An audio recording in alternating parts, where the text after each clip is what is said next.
Ladies and gentlemen, please welcome my next guest, Mr. Bruce Petersen.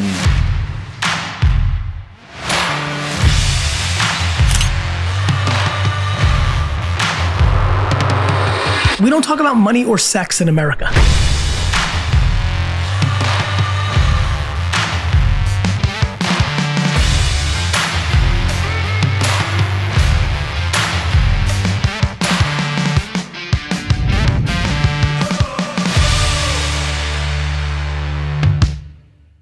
Hey, so look, you got all kinds of cool stuff, right? You have a huge syndicator for apartments, which I can't wait to dive into that with your apartment, how you syndicate. You got an incredible book here, which I freaking love. And I love the title of it just in general. His book is called Syndicating is a Bitch, which is so true, which most people won't talk about that side of it, right? Nope. One reason I love you is because you're so authentic and real. So you got all this stuff going on. You adopted a daughter. You've got different things that you give back to. You're a huge sports guy, right? Yep. But before we get into all that stuff in this interview, I want to talk to you, back us up a little bit. Tell the viewers about Bruce. Where did Bruce come from? Give us a little bit of overview. What was the childhood like growing up? What was it for Bruce? So growing up, grew up basically in a single parent household for a long time, but we were very poor. Lived in government housing. Really? I think our rent back then in the early 80s was $35. Really? Right? But the strange thing is, my mother worked as a grocery bagger for tips and stocked cheese on the weekends for $2 an hour. Yeah. I had no idea I was poor. I had no clue. Didn't know you were? Until living in the projects, we came home from grocery shopping one day, and there's a box on the doorstep. I'm like, what's in the box? I open up the box, and I'm 13 years old trying, the machismo, the hormones, trying to figure out who I am as a man. It's Toys for Tots shit in this box. I'm like, oh my God, I'm poor. Like, I had no idea I was poor. But so that was kind of the upbringing, the background. Phenomenal mother, barely got out of high school, not a great formal student, the whole cheese ball. I'm a lifelong learner, but the rigid formality of education did not fit me. But I went to college because that's what you're supposed to do in 1986. You had to go to college. Right. So, hell, I went to college. I did not belong in college. I dropped out. And I was a stockbroker for about a year. Okay. I was Wolf of Wall Street guy. All right. And I realized I hate everything about this. And then I don't have a degree. I don't have any real skill set. So I fell into retail for about 20 years. Okay. So did that until I was 42 retail, or 40. Retail, give me big box store manager for Okay. like Bed Bath & Beyond, Best Buy, Home Big Depot, stores, Lowe's. gotcha. Right. Okay. Did that for almost 20 years. And then I walked away. I was a Dave Ramsey guy at the time, living way below my means, investing my money, living very sparsely. And so at 42, 43 years old, I could walk away. And I did that. And I just started looking around. What am I going to do the rest of my life? I have no family. I didn't even have a dog. I had nothing. You were how old? 42, you said? 42, maybe 43. I think it was 42, though. Okay. So I just started looking around for the next thing. And I kind of found somebody to teach me the ropes, somebody to coach me and mentor me through multifamily investing, and that's all I've done since, and had a ball doing it. Yeah, you're one of those guys that people love to follow because you're a fun time as an investor, right? People love hanging out with you. So I want to go back to you made a comment, and I just wanted to clarity here. You said I think you said something about you were a Dave Ramsey guy. What do you mean by that? I were a Dave Ramsey guy, right? So I think Dave Ramsey's great, but he's great if you're financially broken. Okay. Not broke, but broken. Mm-hmm. And I'm not financially broken. And I really wasn't back then, but I believed you got to buy. See, the whole thing for him, at least back then, was you have to pay off your house and pay it off as soon as possible. Then you call into the radio show and go, woohoo! But I don't want that. My mentor taught me as well, don't pay off real estate. Now you can, everybody's got their own thing. Sure. But if you're trying to scale a business, don't ever pay off real estate. So I learned about good debt versus bad debt. And again, I like the guy, but he is not for most people if you're not financially broken. Mm-hmm.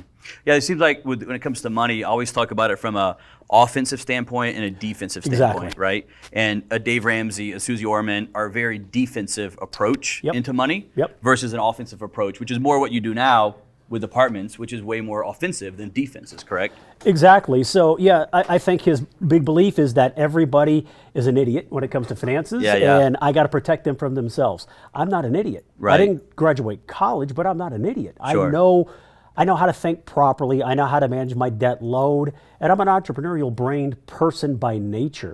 And that just didn't fit that whole little system. So I had to break out of it. Now, I hope this doesn't make me sound like a douchebag, but I want a raise. I don't have to go beg and cower to somebody and say, can I have a 5% cost of living raise instead of a 3%? Yeah. If I want a raise, I go out and buy another apartment complex and I give myself and my wife Right. a $100,000 a year raise. Right, right. It's a different world. This is where I want to be. Yeah. Talk to me about, you mentioned you dropped out of college. Yep. Right? How long did you make it in college for? Well, if you can call it make it in college, I tried to make it in college for probably about 1.5 to 2 years. Okay. I grew up in a beach town, so I was always going to the beach instead of going to school. I didn't apply myself. I slept in late. I was just a complete screw up. Yeah. And so I was always on the scholastic probation list. I never had good grades. I'm pretty damn smart, but I hated everything about it. So it was probably at max 2 minutes. 2 minutes?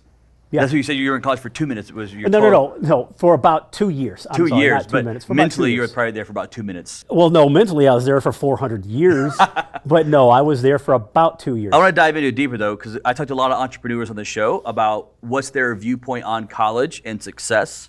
And obviously college, like you said, in 1980s and the 90s and even the 2000s, there was this massive push to go to college. And I was in the same boat. I had went to college and so forth. But what's your viewpoint on college now? Do you think it's a necessity that kids should have to go to it? Hell no. It's not a necessity. Go if it's right for you. But if you go to college and you come out with $200,000 worth of debt and you're either not working in the industry that you thought you were going to, or you get into the industry and you hate everything about it, Right. which I really believe most people fall into one of those two categories, there's no need for it. We told our daughter when she was in high school, look, you go to college if you choose. Mom's got an advanced degree. My wife is a CPA. I'm a college dropout.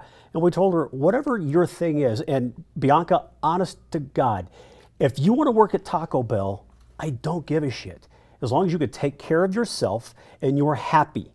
You don't live off the state, off the government, or off me.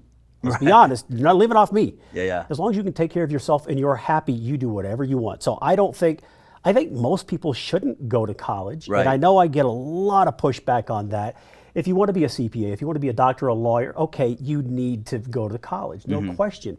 But if you're going to make your parents happy or because everybody's going to look at you funny, I get it. Don't do it. Right. When I first dropped out of college, it was back in that day, you had to do that. That was the expectation. And so I saw it as a scarlet letter that nobody really saw except me. Right. But there was a negative stigma attached to you. Retailers wouldn't even hire you as a manager if you didn't have a damn degree. Yeah. So it was an embarrassment for a while, to be very honest.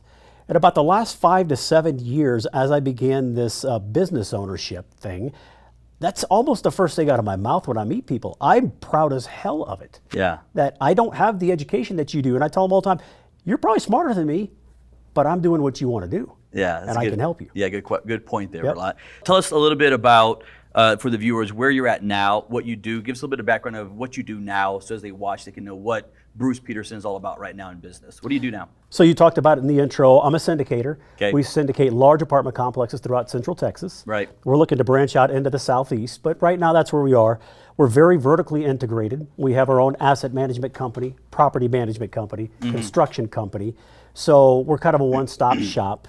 So that's our primary line of business. But also we're working on education because I think a lot of the education that's out there, I don't want to say it's broken. It's not like college, but it's not necessarily the thing that most people need. So that's why the book came out. Syndicating's a bitch because people don't understand how hard this is. They think, oh, I watched some talking heads at the front of the room talk about all the rainbows and lollipops and unicorns. It's not what it is. So we wanted to write the book. I keep saying we. My wife and I are equal partners in everything we do. And her name is Stephanie. Stephanie Petersen. But I wrote the book for that reason. And the education that we're working on, Streetversity is what it's called. And it's an approach to business ownership, apartment complex investing from somebody that's done it by doing it. You know? I didn't read a book. Hell, I didn't go to college really. So that's our idea there, to show people that, a math teacher can do this. It's not that, it's hard, but intellectually it's pretty easy. Gotcha. Yeah, I recently came across a term, you've heard the term guru forever. in business, right? Or in real estate per se. And recently I heard a term called duru versus guru, meaning someone who actually does deals and is a guru, so they turn into a duru. And I guess that would kind of fall in the same category as you right now. Meaning you actually do real estate. You're not just hypothetically talking about real estate. You actually do real estate, and then you can help others jump into it as well. Is that what your education is going to lean into, helping others get into it? It is, because again, we're going to be teaching from experience. Again, we didn't get taught. A lot of people will come in, get hired by a company that says, I'll teach you how to teach. I'll teach you how to spread our message, and we'll pay you very handsomely for. No, that's not who we are. That's not who we want to be. I want to be the guy that's teaching. The Streetversity thing, we're also going to allow other people to host their content on that website. But yeah, so we are gurus then. Yeah, gurus. Exactly. We practice what we preach. We do it all day, every day.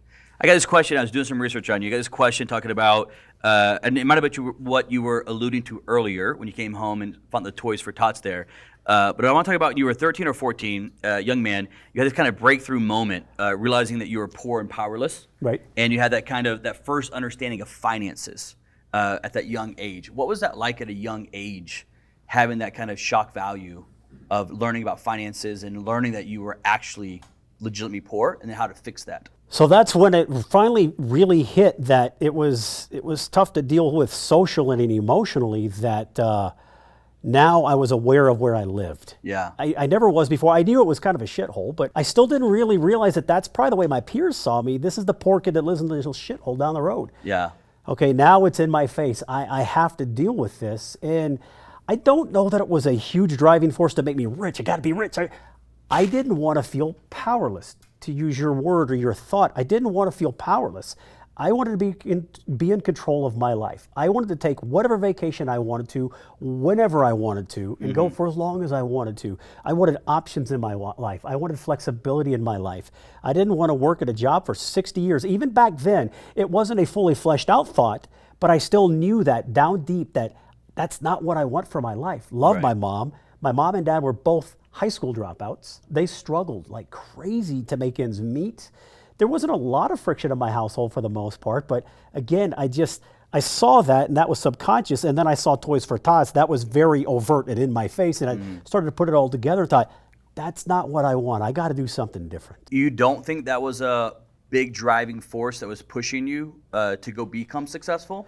It was to become successful, but it wasn't, the Scrooge McDuck, just chasing dollars and putting it in a closet and swimming in my gold bullion. Sure. It wasn't that kind of thing, but I knew I wanted to have a better life than my parents did. Again, my upbringing was phenomenal, but I didn't, to heat the apartment, this little bitty 2-bedroom apartment, we had to open the range door and turn the range on. Yeah. We could flush the toilet once a day unless we did number 2. Yeah. We couldn't turn the air conditioner on. I didn't want anything in my life to be that way ever again. Yeah. So yeah, it did drive me kind of subliminally, subconsciously. The whole time I was in retail, I was always trying other things while I was doing that. I started a commercial cleaning company. I started a mail services company. I started a product assembly company. I was always trying things, but it was really never working until I found real estate, and I was like, this makes sense. There's real money to be made here. It's rational, and I can do this. Yeah. I'm going to ask you some questions here, and then we'll circle back to them and talk to them as we go here. One question I want to know is, who is your favorite influencer right now? Oh, it's probably Gary Vaynerchuk. I'm wired a lot the same way he is, and when I first found him probably 3 to 5 years ago, the light bulb went off for me that I don't have to keep trying to hide who I am and put on this facade that's not me. He cusses, I cuss. Right. I like to drink bourbon. I don't apologize for that. He was the first one that kind of got through to me that just be yourself, dude. People are going to respond to that. Yeah, so that's your favorite one right now. Without question. That's the reason. Do you have a favorite social media platform that you use? It was always Facebook, and because I didn't understand Instagram, I didn't understand Snapchat. Then I hired a 23-year-old kid to say, I feel stupid, but you got to show me how to use this shit. So he taught me, and so Instagram was the one for a while. But now it's more it's basically LinkedIn and Instagram right now. Those two you go back and forth on? On Instagram, if someone wants to follow you, what's your handle right now on Instagram? Do you know? apt.guy. So it's basically apartment guy, but it's apt.guy. Gotcha. It's APT for apartment dot guy. We'll put Exactly. it on the bottom of the screen for you as well Okay. there. Because that's your main one you use right now for a lot of stuff is the Instagram side. That, and I'm starting to write some articles on LinkedIn too. Do you post any of your deals on Instagram that you have? No, because legally I can't Okay. unless I file with the SEC in a specific way. So I got to be very careful. And that's another thing. A lot of people just don't understand. They just start throwing marketing all over the place. It's against the law if you don't do it the right way. So for the most part, no. I'll talk about deals that we currently own and the day-to-day operations, the things that we're doing, the new programs we're implementing, the rehab process, some of the fun things that we do for the residents. But as far as talking about an upcoming deal or the returns on an existing deal, most people, because of the way they file with the SEC, you're not allowed to do that stuff. But if someone's following, they can find out information about your apartments, what you have going on. Of course. Deals you're currently in and so forth. Of learning course. about apartments. Yep. This is a unique one. Do you or your company, do you guys have any favorite productivity platforms that you guys communicate with or do anything with? I'm not a big tech guy, right? Again, I had to have a 23-year-old teach me how to use Instagram. Sure. I still never figured out Snapchat, but so the Calendly thing, we use a lot of Google Drive, so nothing special, fancy, out of the box thinking. We use a CRM, we've got an investor portal, so we do use tech, but a lot of those scheduling things outside of Calendly, we're not on tech Teams. as you go is Calendly. We're not on any of that stuff now. Gotcha. Okay, right on, man. This is a fun one. What's your favorite holiday?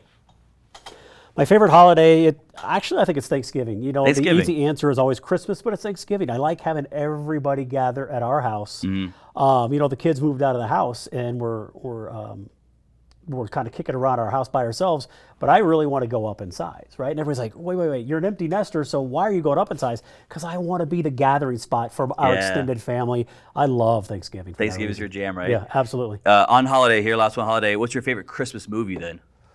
Oh, that's easy. It's my favorite movie, period. Favorite movie of all time? Of all time. It's A Wonderful Life. Oh, The It's a Wonderful Cheese Life. Ball. Do you Love like that the movie. black and white edition or the color one now they have? The black and white. The old school one? Yeah, absolutely. Yeah. Is that because it has some stuff to do with banking and finance actually mixed inside of that movie right there? That's part of it. But it's just such a good, feel-good story. Stewart is a great actor. Yeah. I don't know. It's just that thing, no matter how shitty my life might be at a specific time, you watch something like that and it just lifts you up. It's a happy movie. It's a fun movie. Miracle on 34th, a good movie. But I don't know. There's just so many layers of that movie. And yeah, there is a slight touch of business. Yeah. Right, sure. Right on, man. Now, I know you're a big sports guy. Yep. And what's your favorite? I think your favorite is baseball. By far. By far is your favorite By baseball. far. I've heard you've got some big goals, dreams that I'm gonna get out and talk about in a second. But what's your favorite baseball team? The Rangers. I grew up as a Dodger fan in South Texas.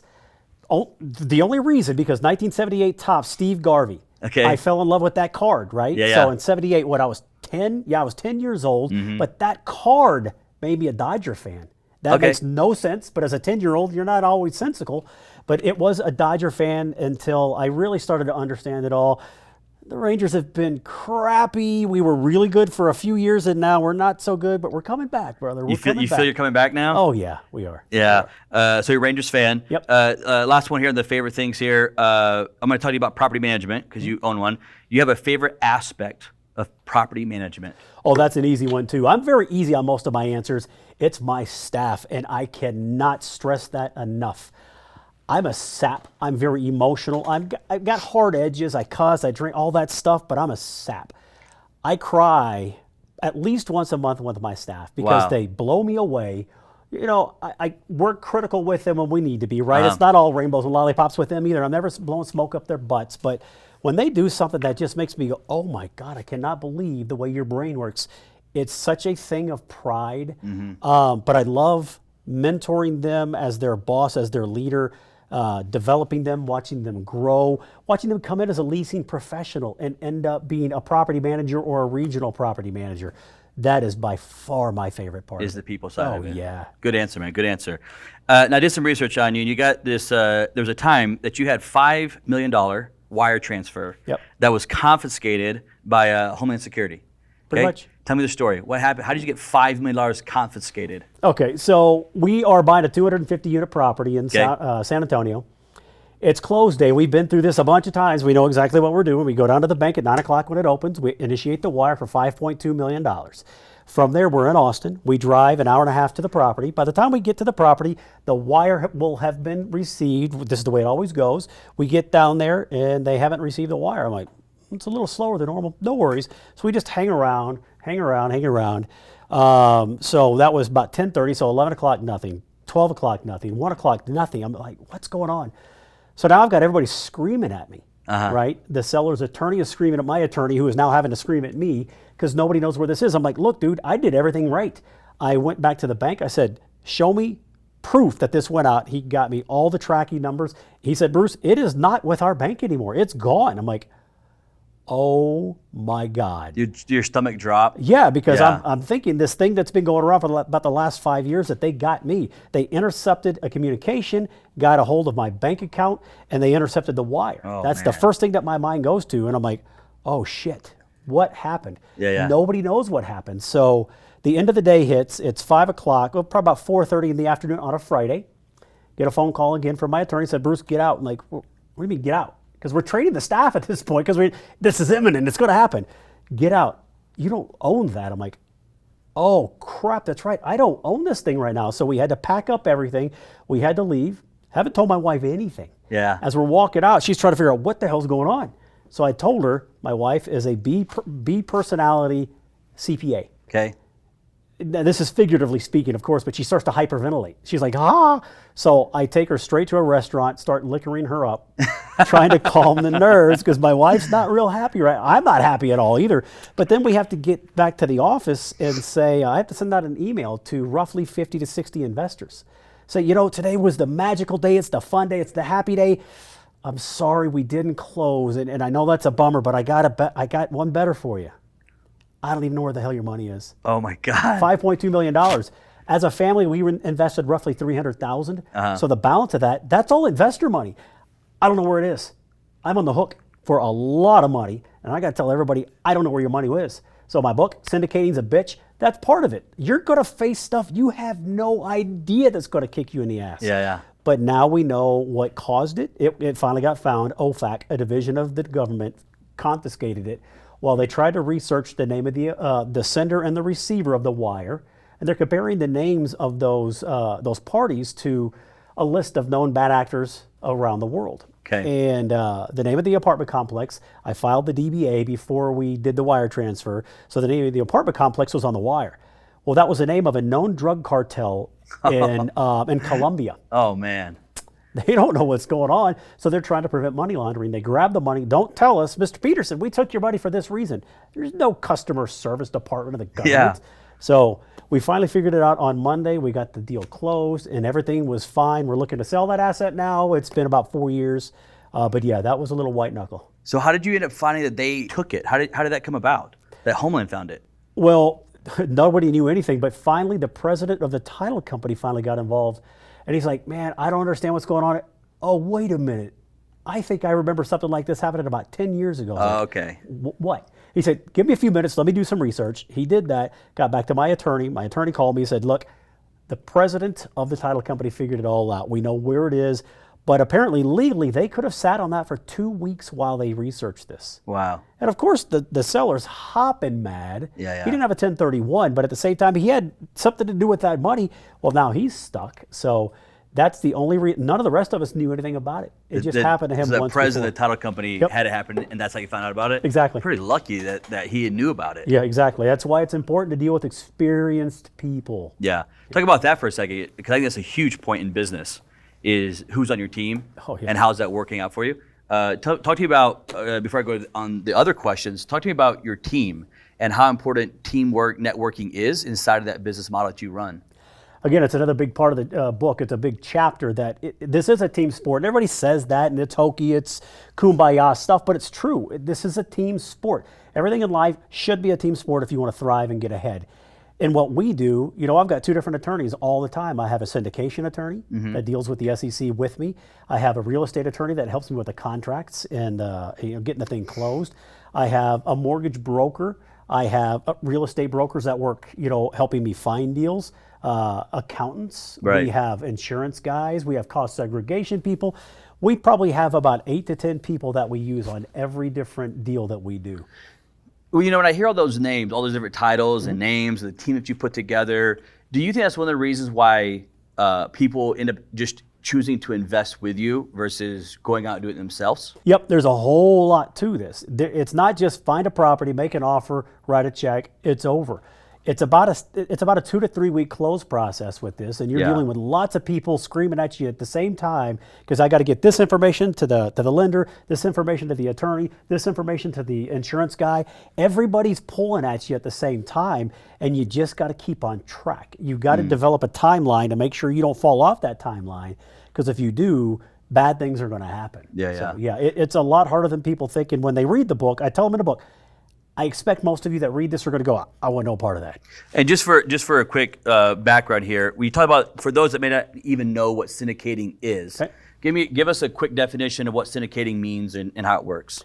So syndicating, basically every major purchase made across any industry, anywhere in this nation is done as a syndication. Okay. A syndication basically means a bunch of us pool our money together and we go out and buy something. That's it. Now, you can get into, is it a security? Is it not a security? It's a different conversation. But a syndication is basically just everybody pulling their money together. It's typically going to be run by one operating partner or a general partner, and everybody else will typically be a limited or a silent partner. But that's really all it is.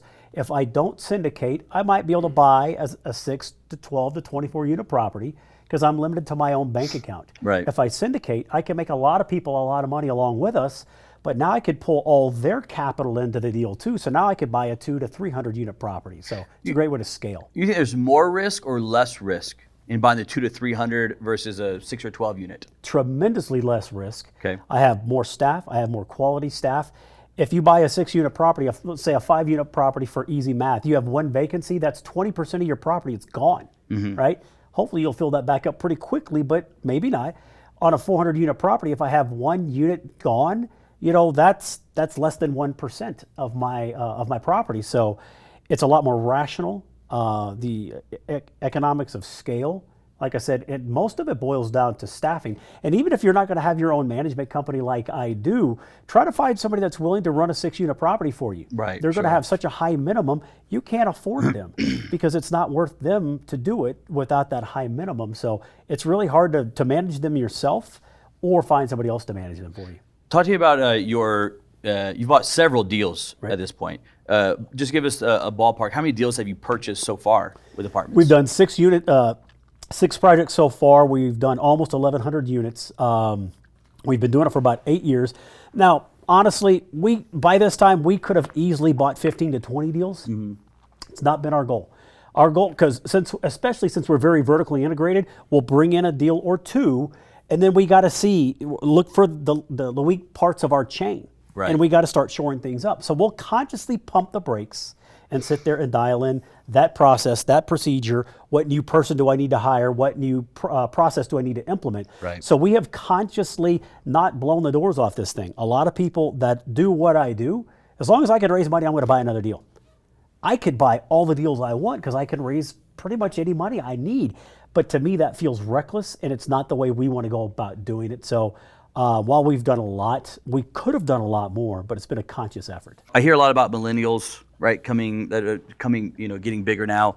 Do you think that with the millennials coming out, is it affecting your model? Is it good for your model? Do you think there's going to be a lot more renters versus homeowners coming out? It's very good for our model. Now, COVID happened, and that we're trying to figure out exactly the long-term effect of that. But for the most part, yeah. Millennials, Gen Z, they don't like being tied to a 30-year mortgage. There's not a lot of flexibility there. They want to be able to get up and move about as soon as they want to. They want to be not vagrants, but they want a lot of portability in their life. That's that whole gig economy, the sharing economy, Uber, Airbnb. They don't want to own anything for the most part. Now some still do, but so many of them saw what happened to their parents in 2008, 2009, or maybe even to themselves, and they're like, I'm not in control of a lot of stuff there. If I rent, I might not be able to do as many creative things to my residence as I want to, but now I don't have to worry about maintenance. I don't have to worry about the mortgage being paid. There's no worries for me anymore. I just have to pay my rent on time so I don't get kicked out, and I can do whatever I want. So in your industry, you think growth is about to take off in your market, your industry right now? Oh, absolutely. I think COVID, actually, I think really most of the markets that we're looking at or heavily involved in right now, the activity has not stopped much at all. Maybe for a 1 month period, everybody took a breather, but it's raging again. Cap rates are at an all-time low because interest rates keep dropping, meaning all the values are going sky high again. So I don't see an end in sight. I know where we are right now in the Provo, Orem, Salt Lake area. You're experiencing a lot of the stuff that we're experiencing in Central Texas. We can't build stuff fast enough because so many more people are looking to rent only. You're heavy into the Austin metro market right there. How does the economy affect and how deep of a dive do you guys do into a market that you're going to invest in based off the economy? The economy is huge. We've got to make sure that we do our due diligence. We really need to deep dive into that market to go, are people moving there? Are wages growing? Are jobs growing?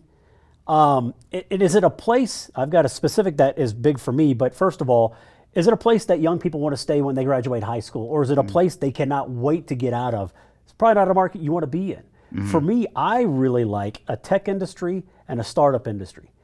Don't have to have it, but that tends to draw higher wage earners, younger people. There's nothing wrong with an older demographic, but it's people that are willing, they want the better amenities. They're willing to pay up for better amenities, and they make a lot more money. So it gives me more headroom in rent increases, unit upgrade programs, all that. So I really like those two things myself. I've heard a lot about the, in Austin area, that tech companies you're referring to have been moving there from basically California, leaving California, headed to Austin.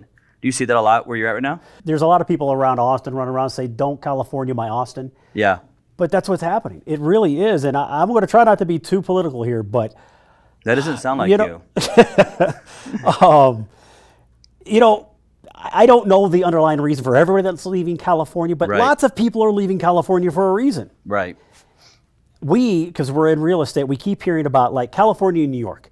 Rental laws are just a train wreck for horrible. Owners. They're horrible.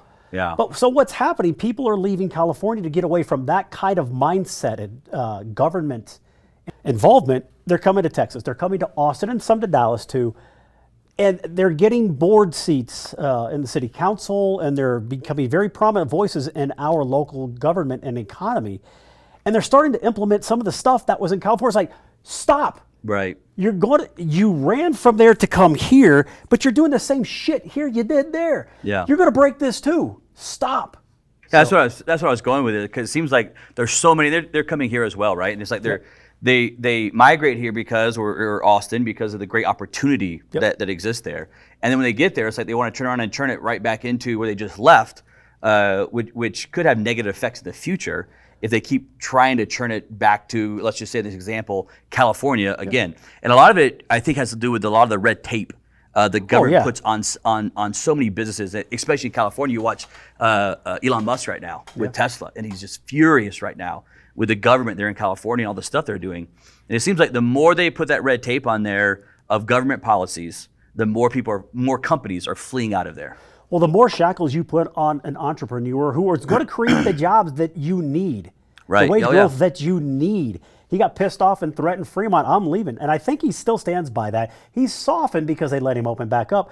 Dude, he just bought a huge chunk of land in Austin. In Austin, right, and he's going to build, not a gigafactory, but he's calling it a terafactory. So, I love the people from California. Don't get me wrong. I'm not against Californians in any way. I'm against you screwing up my state. Like, I'm getting too vitriolic here, and I need to back down, but I just don't want that to happen to an amazing place to live. Yeah, Texas is such a wonderful place. It's one of those unique states. I've traveled the whole nation, and it is very, very true that when you hit Texas, driving, whatever it is, flying into it, there is a different feeling that it's the Lone Star State, and it has this a lot of pride associated with Texas pride of that state and what it's accomplished and so forth. I love going down there. I love San Antonio. It's actually my favorite city down there, just south of you.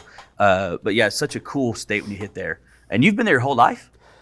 Most of my life. So we got to Texas when I was like 3. I was a military brat, and then we went overseas with the military for 3 years. But other than that, I've been here pretty much my entire life. In Austin since 1989. I'm 51, almost 52 years old now, and I've been in Texas probably 47 to 49 of those years. Talk to me about this word empathy. I read up on you, and you use that word a lot. Yeah. And it's a word that kind of, I think, is an internal word for you that moves you and drives you. What does that word mean to you? It's the only way for me to live, and it's the only way for anybody that interacts with me and my wife and my family to be. If you aren't that person, I want no part of you. Keep moving. When we hire, when we're doing interviews, I interview the senior level people still, and I talk to them about empathy, that it's our guiding principle. I want you to treat other people the way you would expect to be treated, right? It's that golden rule thing.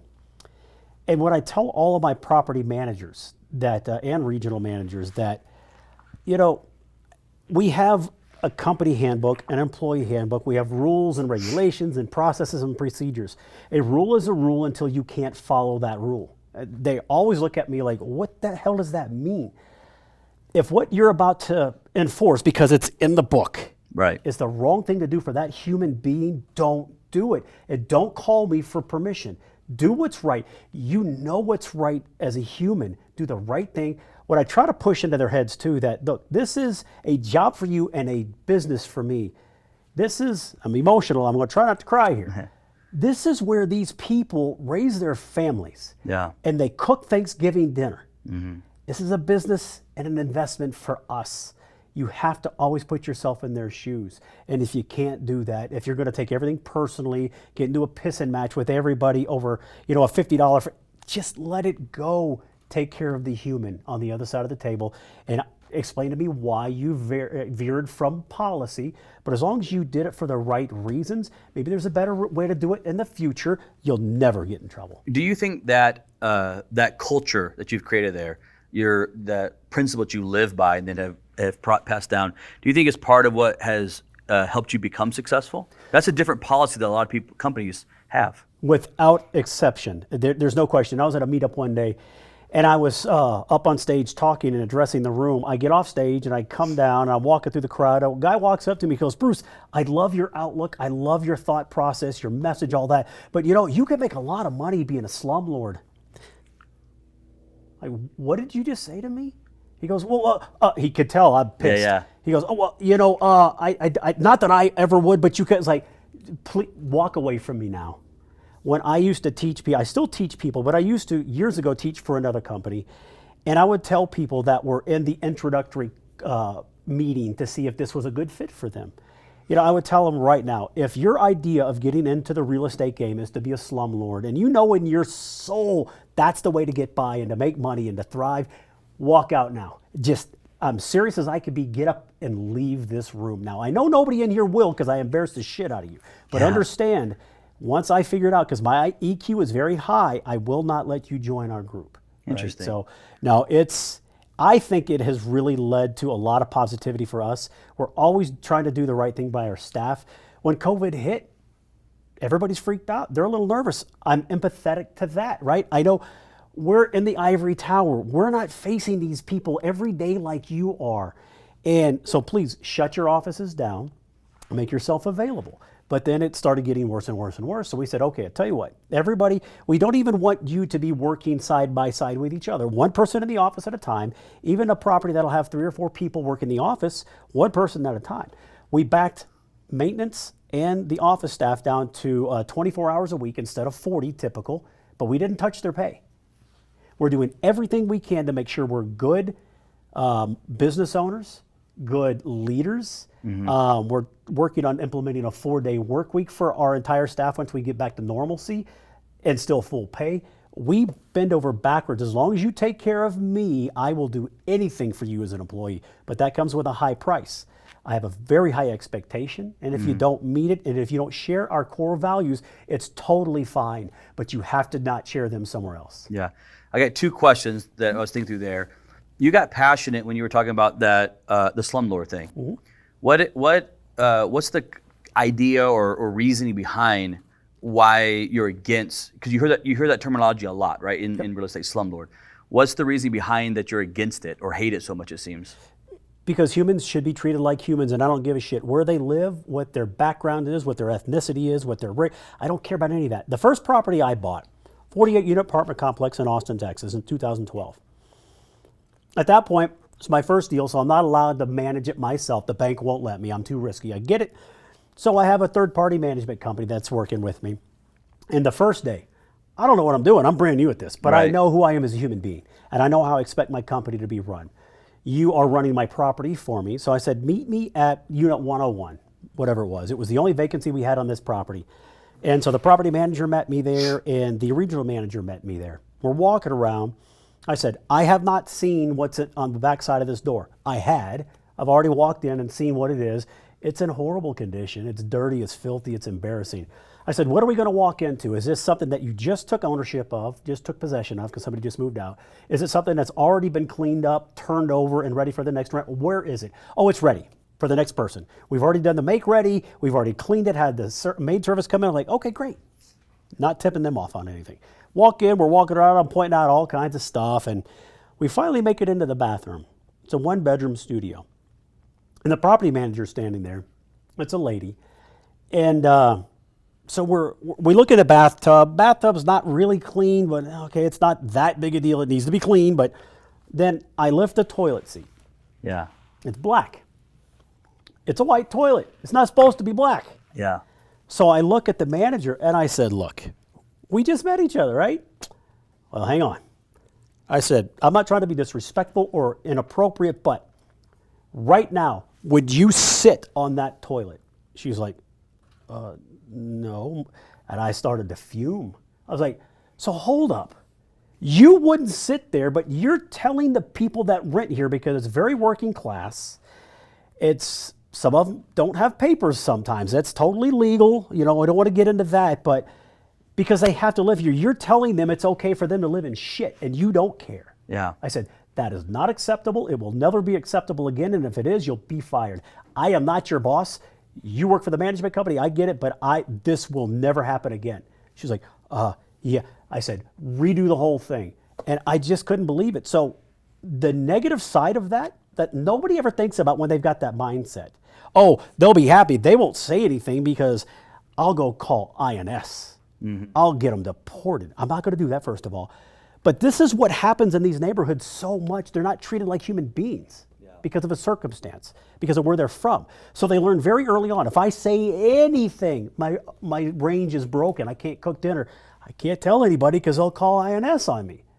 So I'm trying to break through that mindset when we buy properties. That's not where all of our properties are, but a good number of them are in working class neighborhoods. And when they have that belief system, because they've been mistreated their whole lives in a rental environment, they're not going to tell me anything that's wrong. We had a bathtub. Well, we had a lady come running into the office one day, and she's standing at her sink in her bathroom, and she's getting ready to go to work. It's 4:30 in the afternoon. She comes running to the office screaming. We go running into her bathroom with her, and the ceiling had fallen in, and there's water everywhere. Like, what the hell's going on? Call the maintenance guy, go upstairs, see what's going on, because there's another bathroom above. Yeah. Well, he goes in there, and there's a quarter-size hole in the bathtub. Quarter-sized hole in the bathtub. That didn't happen overnight. So we reached out to that resident and said, hey, what's going on? Oh, it's yeah, like that's been is there. this one like a metal? No, Those it's a old fiberglass school- Fiberglass, bathtub. okay. So, well, yeah, that's been there for a while. This is a long-term resident. Why didn't you say something? Oh, it's no problem. I just put my toe in the hole. Like, okay, I appreciate you not wanting to be high maintenance, but now think about the problem you just created for the person downstairs. It's that mentality that being a slumlord creates. They get scared to say anything. Well, now I have a $20 to maybe $100 fix in that bathtub. Now I got multiple thousands of dollars in drywall repair and so. I mean, I can see just, talking to you here, I can see that truly empathy is a big driving force inside of you, and I can see how you integrate it so much in your business and so forth. One of the follow-up questions I had for you was you had mentioned that if someone doesn't believe and practice kind of your business core values, then they don't have to, but you got to go somewhere else. What are some of the other core values that you have in your business? You got to work hard, right? And I tell this to people all the time that I have fired more people. The most people I've fired are for the reason of being late. Don't be late. Mm-hmm. Do not be late. Take notes. When we're walking, you better take notes, because if I refer back, because I'm not walking around taking notes, and I'm going to forget stuff. So you're doing me a favor too by taking notes. So please take notes. Circle back a couple of days later, and I lose my mind, right? So it drives me nuts.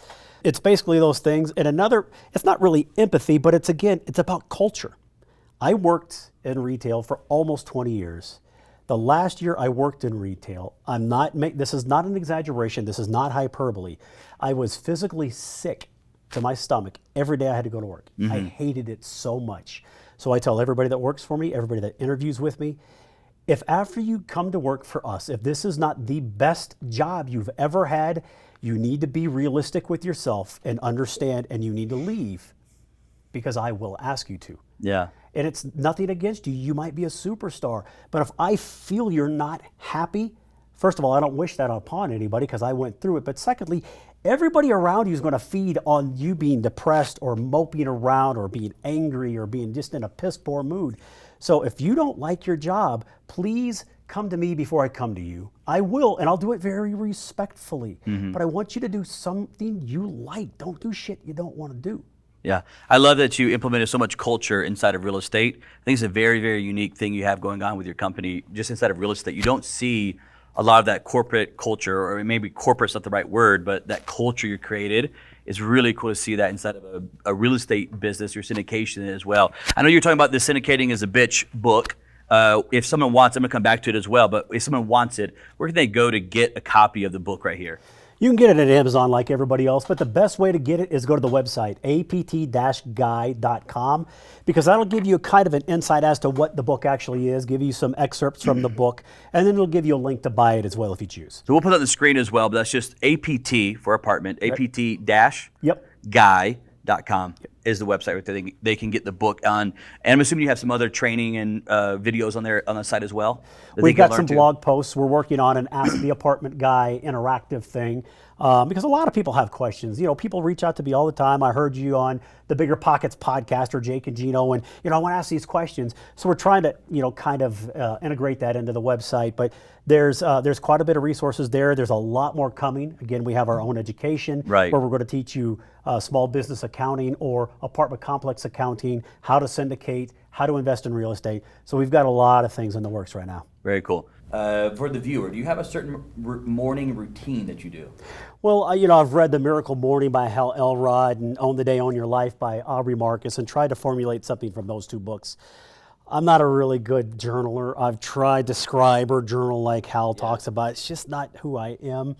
But I'm usually up between 5:30 and 6 every morning. The first thing I'll do is I'll get something to drink. And then I'll sit down in the office and I'll read for about 30 minutes to an hour. I'll meditate, not the best meditator either, but I'll try to meditate for about 15 minutes just to, calm myself, pause myself, kind of slow myself down a little bit. And then after that, I got to exercise in some way. I've got a really bad back. I'm an athlete years ago, but I've got a really bad back. So I don't do a lot of impact stuff, but I go for a walk every single day without exception, even in the rain. I do that every day Well, sometimes I'm a little lax on the weekends because I want to, have a few more cocktails at night and I want to sleep a little later maybe. But that's it. Then when I come back, this is something, I've always had kind of the concept, but I really heard it from Andy Frisella, and he drove this home, Grant Cardone's 10X a few years back. Power 5, right? So Power 5. Every morning I sit there and I write down my Power 5 for the day. These are the 5 things that I have to get done to move my business forward. My business is forward.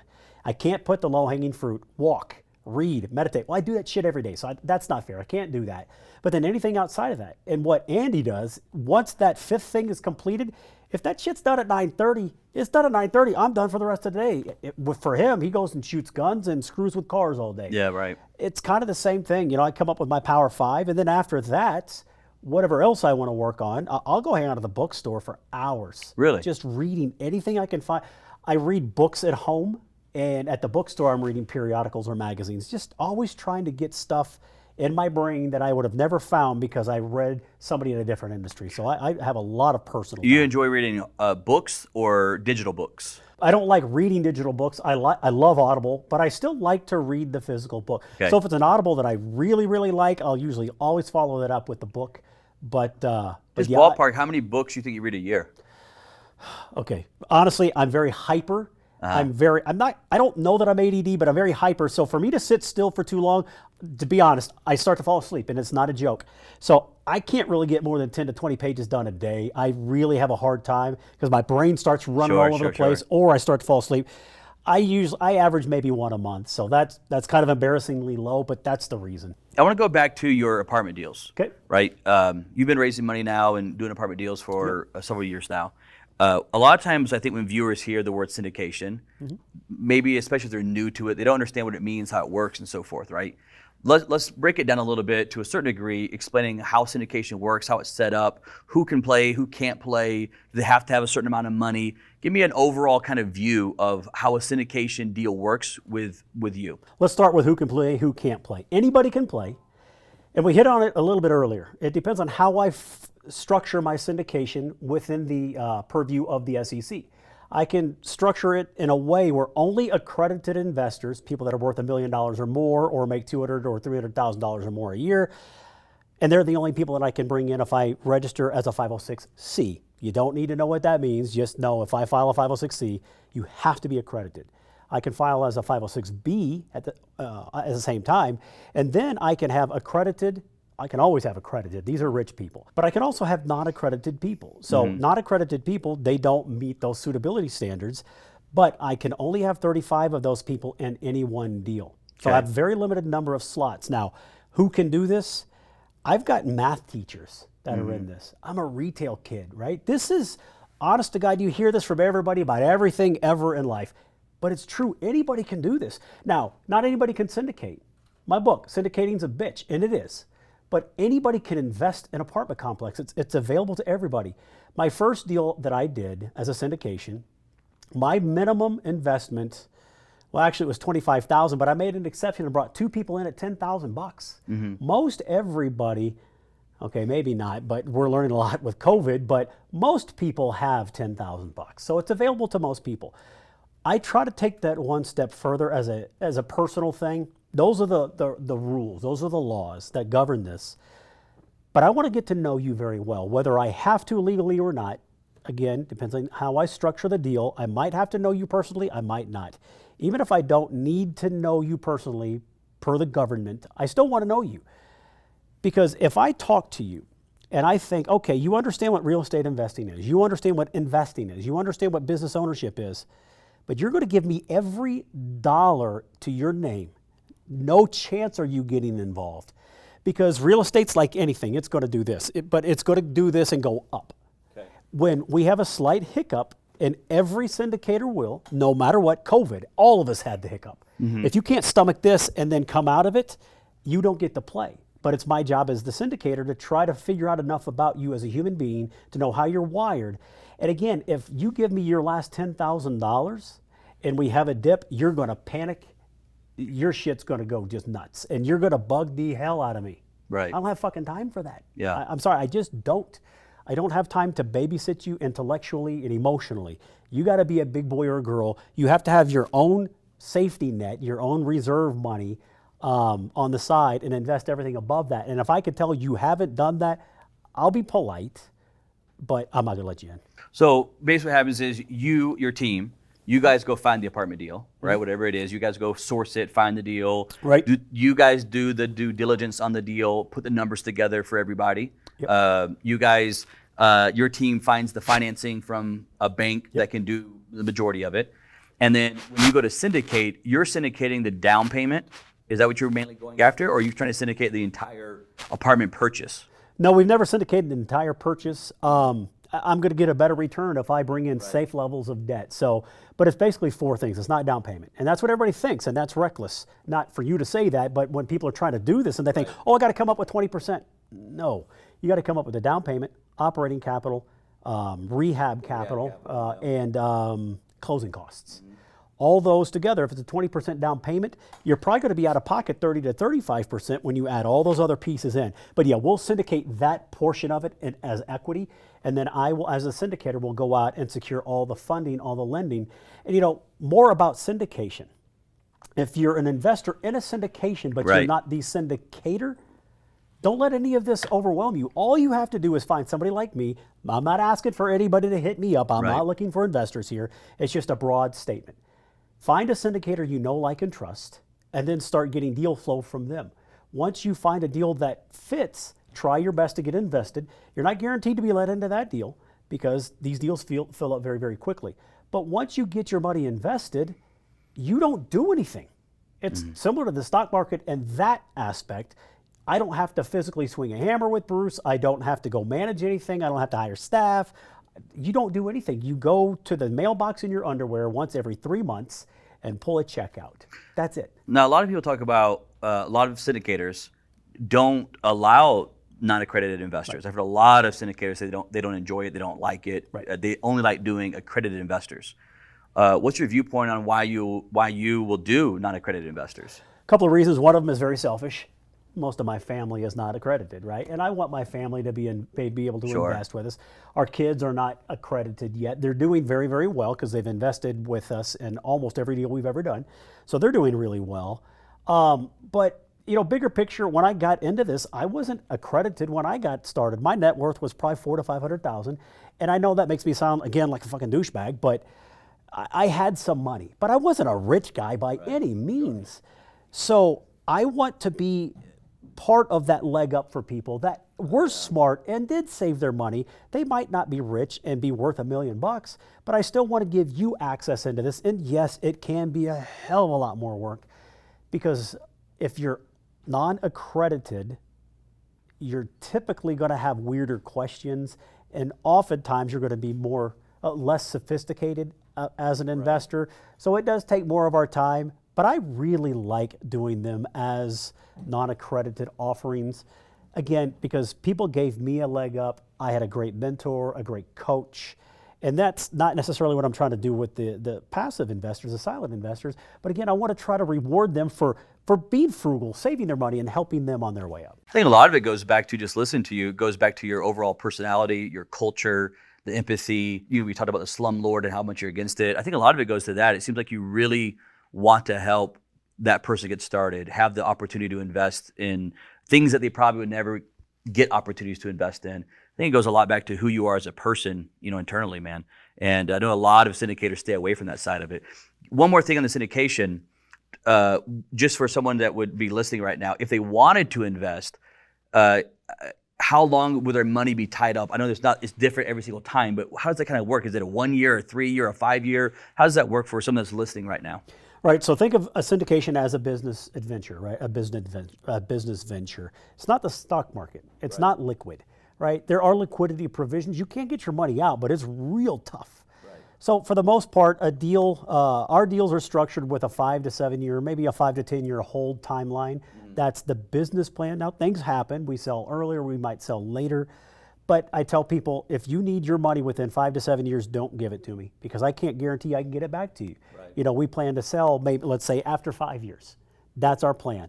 If you want out in 3 years, I might not be able to, affect that for you. So do not give me stuff that you can't afford to have tied up. When COVID happened, we have hundreds of investors, and of those, only about 2 to 4 of them had this, but 2 to 4 of them reached out to us and said, look, I know you paused all distributions because there's a lot of uncertainty in the market right now. If people quit paying their rent, I have to have lots of reserves on hand to make sure I can continue to pay my rent and my mortgage. So we ceased distributions, which pretty much everybody in the industry did. Had 4 people reach out to me, said, Bruce, I invested because I need the cash flow, and I was really counting on this to help me get through. I was like, look, dude, I don't know how to be more sorry for you, because I feel for you, and I am sorry, but I can't help you. Yeah. This needs to be stuff that you don't need to live on as well, because I'm a steward of people's money. I have a responsibility to the company, not to an individual investor, because every individual investor has a different need or want. Sure. All I can do, I'm a fiduciary to that company, not to an individual. So I got to make sure we don't lose the property, because what I heard, Mr. or Mrs. Investor, I really need that money. Okay, let's say I do distributions like normal, and then we get caught with our pants down and people can't pay their rent. We're fucked. Because you've just told me by your question, if I have a capital call, which I've never had a capital call, and I never want to have a capital call because I'll never get another deal. Nobody will ever give me money again. But Mr. or Mrs. Investor, if I come knock on your door and I'll say, hey, I need money. Right. Because we're about to lose our property. Okay, well, I know you can't do that now. Right. So I cannot do anything to put us in jeopardy of not being able to make our bills. So again, I apologize, but I can't help. You got any thoughts on with COVID going on, right? There's been this speculation and rumors, whatever you want to call them, about FHA coming along and saying if your property was funded through an FHA type of loan, that people, and they would tell the tenants, let's say, that they don't have to pay rent, and then try to abatement with your payment of it as well. Have you heard anything about that? Is that a fear that or a concern that you have that Oh my God, FHA yeah, could it's do? a fear. It's a real concern. Yeah, I don't like the word fear. It is a concern. Concern, though. yeah. You know, you've got all these different things popping up around the country. I'm not saying I'm Republican or Democrat or independent. I'm not talking about that. So you're But there's- libertarian? I am Bruce Petersen, right? So I like how you tried to goad me there. But no, honestly though, you know, there's these Facebook movements that luckily have got no traction. Rent strikes. What the fuck is that? Yeah. What is rent that, dude? strike? Okay, think about this, dumbasses. I'm sorry, I'm really getting. No, I mean, this is amped the up truth of here. the matter. So you're going to rent strike. You're going to quit paying your rent because it's not fair. Well, okay, then I won't be able to service your pool anymore. I won't be able to do landscaping. I won't be able to get trash picked up. I might not be able to pay your fucking water bill anymore. Right. You think it's rough now? Try having no job and a shithole to live in. Right. Backed up sewage everywhere, trash bags, all of. Okay, you think it's bad now? It's going to get a whole hell of a lot worse. But now that's the extreme one way. What you're talking about, there's a lot of talk about that they're going to, you know, they could say, and some people are trying to get this shit shoved through that, you know, nobody has to pay rent. Okay, well, if nobody has to pay rent on the government level, you know, it's federally mandated or even state mandated. Okay, well then how the hell do I pay my bills? Right. There has to be something in there. And again, I'm not for or against printing money. We got to do what we got to do to make sure we don't all fall over. But at the same time, if you give them that protection, great. They're not going to be out of their house. But you got to give me something too. I have to be made whole, or we're all going to go down. Right. Together. You're all down if that We're thing does all not come going out. down. Yeah, our ship's going to sink together. I thought a lot about, you know, the Chaz thing that happened out in Seattle where they took over whatever, the 6-8 blocks, and Yep. it's over now. But I was thinking about that time a lot. And one of the things that I felt horrible about, kind of what you're talking about there, is, dude, what about all those investors that own those buildings that were all around that, all those businesses that were all around that? There's no way that their tenants are paying. There's no way that they, at that point, can even pay their rent on that building. What happens to those people when, in my opinion, it seems like the government kind of responsibility was to protect us also from ourselves, and now they're completely shut down, right? I'm not saying whether what they were trying to do right or wrong, but I think about those businesses and think about how screwed they got in those situations like that. Well, and I'm not saying this blanket statement like Mark Cuban maybe wants to run for president one day. I think I'm all for that. I don't know enough about it. We know his public persona, but Sure. most politicians are not business people. They never have been, and they probably never will be. So they don't understand. They're trying to do the right thing. I firmly believe that. Okay. Most of them are trying to do the right thing, but they have no fucking clue what they're doing. Mm-hmm. They're going to completely screw all of this up. My wife has a saying that came out right as this all happened. You know, when we started hearing people talk about not paying rent, not paying rent, not paying rent. You Yeah. can't force them to pay rent. Are you going to let me go into the grocery store and just take shit off your shelf and walk out and not pay? Well, why the fuck are you doing that to me? Because it's the same concept. It is the exact concept same is the exact concept. same thing, right? But the thought is the grocery store is a bunch of cashier. That my only interaction is a cashier and a bagger. That's it. Well, these poor people, they make minimum wage. In our industry, they only see the rich dude in the white tower, the ivory tower. Right, right. Look, I'm as at risk as you are, right? But they also don't get past the rich person that owns it in their mind to, what about all my staff? Yeah, what about I can't your pay staff? their salaries now. And some of these people make $30,000 to $50,000 a year. Or about you the know? people that maybe invested out of a self-directed account and they Exactly. took their retirement money Yep. and they put half of it, whatever it was, into this investment, and now they're looking at losing their half of their retirement over this. They never think about that person when they go down that road of the rent strike type of concept. They don't know how to look forward deeply enough. Again, it boils down to there are not enough business minds at the table, whether they're in government or not. Have us come to the table with you. Yeah. But you got to listen to us. Don't just get a fucking photo op that we're sitting there. Oh, I got Mark Cuban.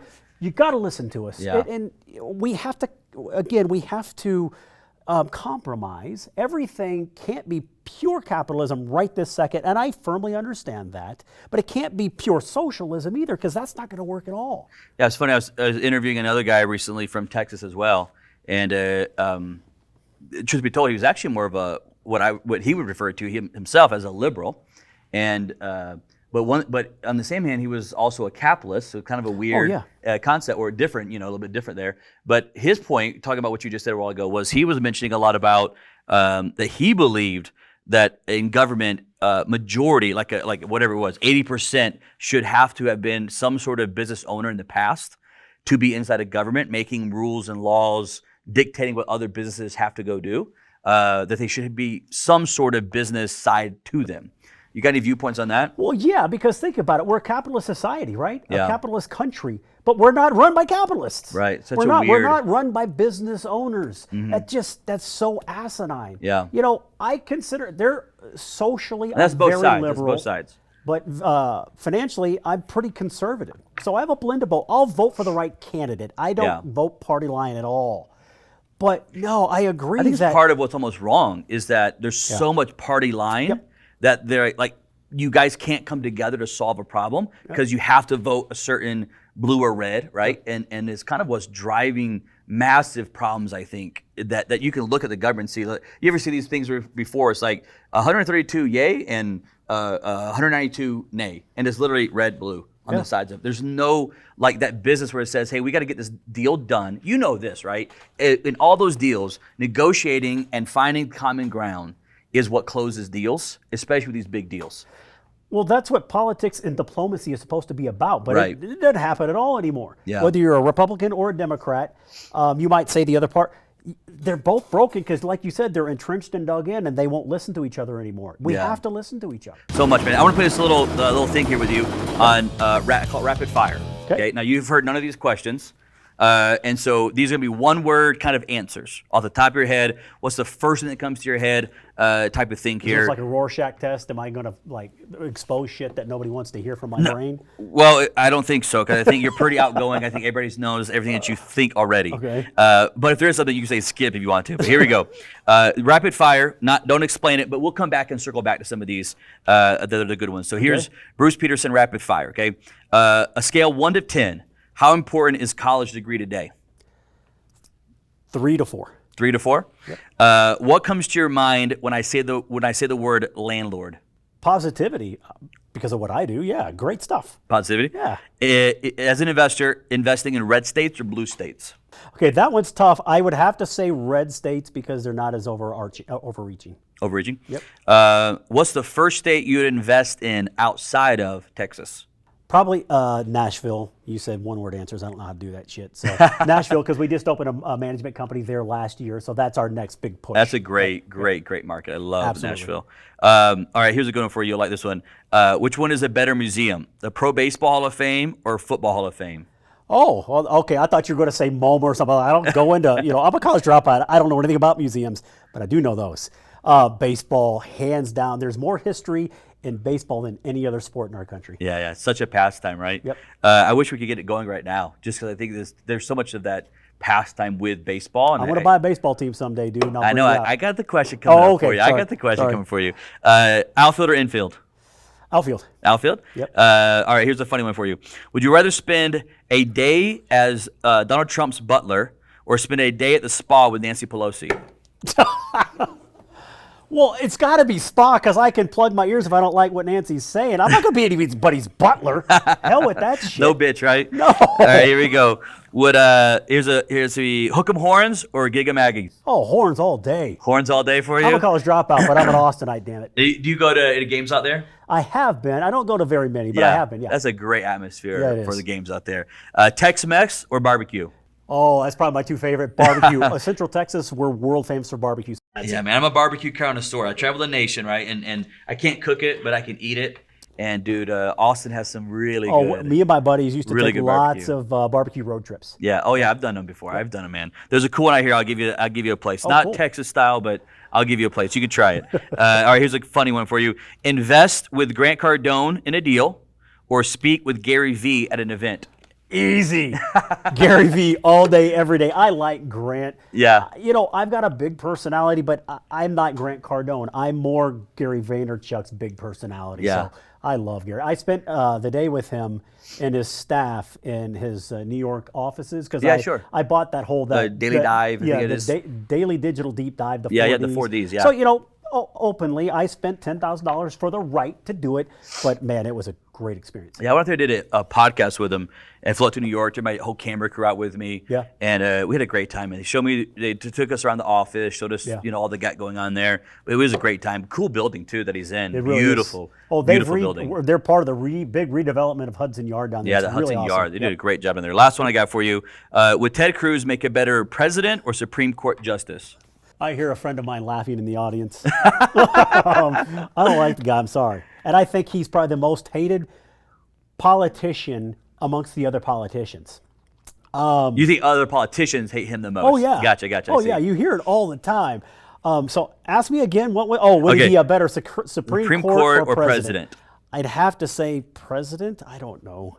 It's the president, because he's an attorney, right? So that's why He's a smart dude. I'll give him that. He is a smart dude. He can be a little weird sometimes for me. But, yeah. And again, I love a lot of Republicans. I love a lot of Democrats. I'm not the biggest fan of his. You're from Texas. I've never asked a Texan this, and I want to get your insight on it.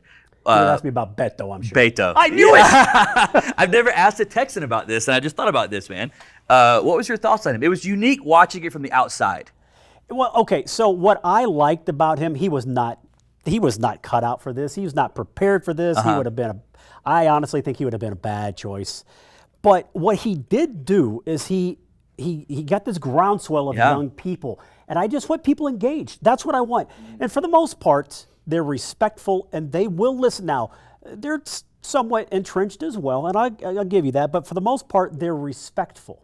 They are polite, but he's bringing lots of young people in. I think Bernie would be a complete train wreck for this country if Bernie Sanders got half of the people listening to this fucking hate me. Well, I don't think it's half. But I really do think he would have been a train wreck. But again, he brought lots of young people in. You got to look at it, right? Yes. So there's good and bad for everybody. And I think that's what Beto did a really, really good job of. He really, and you were from Texas, why I asked you that, because he really stirred up that young people activity and getting out and talking about politics. Civic pride, and he got a lot of that going. Yeah, and we talked about capitalism and socialism, and it's amazing for me to see how it kind of, I guess, worries me a little bit of how far we're pushing down the road of socialism. I believe in this thing that I love called cause capitalism, where it's capitalism with a heart. I think you have a lot of that. Yeah. Oh, absolutely. I think you have a lot of that. But that's the thing that people don't seem to understand. You have to be this or you have to be... No, bullshit. I can be somebody that is interested in making money, having a phenomenal life, but do it with compassion and empathy. Yeah, I think Why do we have to be over... I think you're a great candidate for that. I think you really represent that very, very well. Sort of last question I have here for you. I'm going to give you the floor here in just a second. But in your career here, you've had the success in retail, but also mainly in this investing side. Give me maybe one or two kind of core principles that you feel like have kind of driven you and kept you in line of becoming successful in business and life. Well, I don't have my phone on me. My wife does, but the screensaver on my phone says never give up. Never give up. I know not to give up, but it's still in my face every single day. Yeah. Don't be afraid to make changes in your life. If you're not, I was not happy in retail. Yeah. And it was going to cost me my life at some point because I was a big dude. I'm 5'8". I was 240 pounds. I was depressed. Looking back on it now, I can see I was clinically depressed. I hated my life that much. So don't be afraid to take chances. I would argue, and a lot of people do say this, but I would argue a lot of times there's more risk working for other people. Oh, but I get a guaranteed paycheck. There isn't shit guaranteed. How many people just lost their jobs? Yeah, I think there's a big misconception in the terminology or the definition of job security. I think there's a fake definition of that people have grown accustomed to that's not actually real, I think. Right. Well, think about what I do now. I'm on the other side of the table. I'm not the guy going, oh, God, I hope we don't go under. Oh, God, I hope I don't lose my job. I don't get downsized, outsized, right-sized, whatever that shit is. I'm on the other side. It's my job now. Now, there's more stress on my side, I think, a lot of times. Right. But now, my job is to make sure nobody loses jobs. Yeah. My job is to create additional jobs and protect those jobs that I currently have employed. So, totally different perspective on life. I'm more in control, and I think everybody should, but I know everybody's not wired to do that. Sure. One of the things we do here on The Money Is Show, and you've seen my office, is we really talk a lot about the looking at what money is. What does it represent? Okay. And in my office, every show that we do here, we have a sign made, and it has "Money Is Blank" on it. And I've got yours right here. And I love. This is literally why I started the brand. I think it's so important for people to understand why they want money, not in a bad way, but what is it that's driving you to pursue money? Not in a greedy, you use the word Scrooge McDuck way, Right. but what is it that money means to you? And when you get money, what are you going to do with it once you get it? I think it's important to have that definition in your head. And I love. You saw my office. I love asking this question. So what I'm going to do is I'm going to give this to you, whether it be one word or a phrase. It's up to you. I'm going to have you kind of put it in here. I'm going to have you sign it right here. The camera crew's going to be behind you to watch it. And then I want to talk to you. Do I call you out on this? Talk to you about it. Do I call you out on this? Call me out? Yeah, do I call you out on this? Yeah, you can call me out on this. My last name is spelled wrong, dude. Petersen. Sen. Brandon McCurdy, stand up. Oh, he just left. He probably knew it was. All right, so we'll redo it for you. We'll send you a new one. Sorry. Here we go. You didn't call me. You call it Brandon McCurdy. We'll put that on the file. What's your one word or phrase? It's up to you. I love watching people's answers right here. I've got some really, really good ones. And then You sign it right there. Don't know if I need to sign it. But Yeah, man. I'm not going to say freedom because I'm sure everybody has said freedom. It's kind of similar. All right, here we go. The answer that Bruce gave is money is options. Money is options. All right, man. Tell me why. What does that mean to you? Well, it opens everything up. Me and my wife talked about this right as COVID started to hit and shut down. We have more options. And there's a part of me, right, because I've got a compassionate side to my personality. I feel for the people that are broke. Now, I was broke and I fixed it. And I'm not saying that I want to give them all kinds of handouts to get where I am. I busted my ass to get where I am. Right. But at the same time, it does kind of bother me on some level that we're protected in our ivory tower while, the world's melting down around us. Everybody's, they don't have job. Look, we work out of the house for a lot of our stuff. We have the wherewithal to escape into a better situation, maybe our summer home, that kind. It gives you those options, someday. It's not the right time in our business growth. Sure. But someday I'm going to own a G6. I'm going to own a jet, right? Okay. Because again, money gave me the ability to do that, which gives me options. I can still fly around without having to worry about, Delta shutting down half their flights, and if I can't fly in and out the same day. Now it's in, and I got to wait 3 days before I can fly back. Or worry about the guy behind me coughing on my neck that might really have COVID. Right. If I have my own plane, that shit is gone. It's all. I got to make sure the pilot's not dead, right? But other than that, so that's what money is. So, and it really amplified itself and magnified itself during COVID. It's the haves and have-nots, and I understand we're probably going to grow further apart in some way. But all I can do is take care of me, make as many people around me in my sphere of influence as much money as I can to give us all better options. So it's all about options, man. Oh, I like God, it. yeah. Great answer. I want to talk to you, last thing here. I've been waiting to hear this information this whole time. You have a really cool dream or goal. Right. That's you've even talked about similar to Gary Vee, that you want to own something one day. Yep. Talk to me about it. What is it? Well, I'm not as audacious as Gary. He wants to own the fucking New York Jets, okay? I would love to own the Dallas Cowboys, but I don't think Jerry Jones is going to sell it to me anytime soon. And if he did, it would cost me like $400 trillion. Dude, yeah. I'm going to syndicate it, but no. So I want to own a AA or a AAA baseball team. Okay. I'm a baseball fanatic. I grew up playing baseball. I'm a baseball card. I'm not so much a baseball card nut anymore, but I was. I got turned off by the industry. You're about to get back into it. Dude, I really want to. You're about to get into it. I obsess about baseball. Outside of business, I'm a fantasy baseball psycho. Oh, really? I'm really good at it. I obsess about it. But yeah, that's what I want, And so I'm trying to slowly learn what the industry is, and I'm learning. It's a hospitality industry, right? It's an entertainment industry more than anything else. But that's a huge that dream. double AAA. Yep. Have you looked into it about how much those cost? No, there are all kinds of brokers out there that can help me get invested because you can buy fractional ownership there yeah, too. you can do that. And that's the path to getting your own. And from what I understand, most people, anytime you're going to buy a franchise, you have to be approved. Right, yeah. And that's one of the big qualifiers to get your own thing, right? Yeah. The show Billions? You ever Yeah, see Billions? yeah. Okay, so Bobby Showtime, Axelrod I think. talked about this, and I'm going to butcher it, but it's something like, that is America's royalty. Oh, yeah. I remember. Sports I know franchise exactly what you're talking owners. about. And I want to be that royalty, not for an ego thing, honestly. Now, look, I'll admit it. I got an ego. We all do, whether you Everybody want to does. admit Yep. it or not. I I agree. have an ego. And I'd like to own that someday, but yeah, I want to own a sports franchise. Do you of care some if it's in sort. Texas or don't care? Don't give a shit. Because I would rather be in Texas because I'm a Texas boy. Yeah. But no, someday we're going to own a place here in the Park City Mountains. So no, I mean, it doesn't have to be in Texas. Right on, man. Last thing I want to do is I like giving kind of the floor to you. Okay. And just a little bit of time here talking about your success. If you're going to talk to the viewers, leave the viewers with a message, words of wisdom from Bruce here. What would be the final words you'd impart on these people? Well, some of the stuff that I talked about already, but just don't be afraid. Yeah. You know, being afraid, Henry Ford said, if you always do what you've always done, you'll always get what you always got. You don't like your life? Well, fuck, change it. You're completely in charge. Well, I got a family.